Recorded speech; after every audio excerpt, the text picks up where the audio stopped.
Yuka has some business news for us now on the programme. She started with the warning from Microsoft. This is about a new hacking campaign, but the tech giant blaming Chinese hackers with links to Beijing for it, Yuka. Well, Microsoft says that it identified a state-sponsored threat actor, a group of hackers operating out of China, which it calls Hafnium.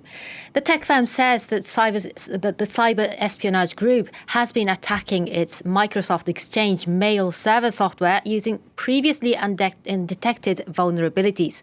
Microsoft says that the highly skilled and sophisticated hackers would first gain access to an Exchange server, then plant what's called a web shell to control the server remotely to eventually steal data from an organization's network.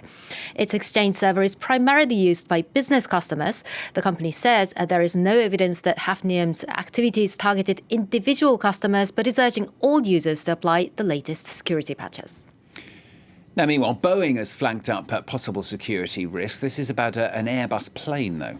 Well, Boeing has told the European Aviation Safety Agency that the design of Airbus's newest narrow-body jet presents many potential hazards. Specifically, the US plane maker says that a novel fuel tank system on the A321XLR could pose fire risks.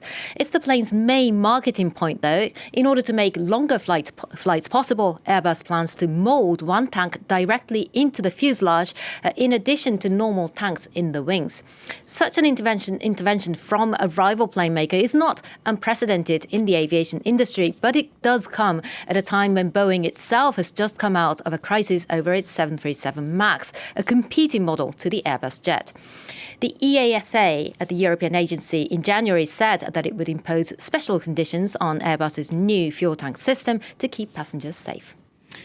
Now to the UK. The government there is going to unveil its new budget later on. Finance Minister Rishi Sunak is giving his budget speech in Parliament later today to say that he will do whatever it takes to support the economy. Now, Britain has suffered the heaviest economic damage from the pandemic among rich nations, with its economy shrinking about 10% last year. The government has so far spent almost £300 billion in emergency support measures and tax cuts, which has pushed up public debt. It now stands at almost 100% of Britain's GDP. Sunak is also expected to extend the current furlough scheme through September to help keep workers on their payrolls. Let's take a listen to what he had to say ahead of his budget speech. We're going to be talking about how we plan to protect the livelihoods of the British people through the remaining stages of this crisis as we exit the restrictions and slowly reopen our economy and country. Rishi Sunak there, for some reason, looking in the other direction. But we heard him, didn't we? With that, let's have a look at the day's trading action then, Yuka. Well, global shares retreated on Tuesday, but today Asian shares bounced back fairly quickly. Hong Kong leading the gains with rising optimism over economic growth as Beijing prepares to open its annual parliament meeting later this week. As you can see there, Hong Kong rallying over 2%. Now, as the COVID vaccine rollout continues around the world, some nations are looking beyond the West now for different options, aren't they? Specifically to China.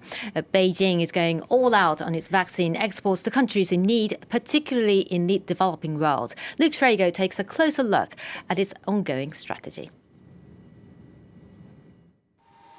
From Senegal to Egypt, Cambodia and Pakistan, Chinese vaccines are arriving in all four corners of the world. A huge help to many poorer countries which haven't been able to procure more expensive Western versions in sufficient quantity. We have the responsibility to implement our own strategies to vaccine the mass immunizations. We just not only take into account the vaccination by ourselves, we should take into account the vaccination of less developed countries. While it hasn't revealed which, Beijing says it's supplying vaccine aid to 53 countries and exporting to 27, pledging around 10 times more vaccines for foreign consumption than it's using at home. It's approved 4 for general use, and despite pharmaceutical firms releasing little in the way of trial data compared to Western counterparts, the pandemic's urgency is pushing nations in need, including the likes of Serbia and Hungary, to seek solutions wherever they can be found. We're seeing certainly real-time vaccine diplomacy start to play out, with China in the lead in terms of being able to manufacture vaccines within China and make them available to others, largely low and middle income countries around the world.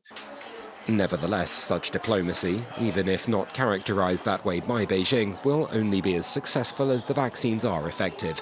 And with lingering doubts over how well they'll act against newer coronavirus variants, China may well have to be a little more transparent over its vaccines production.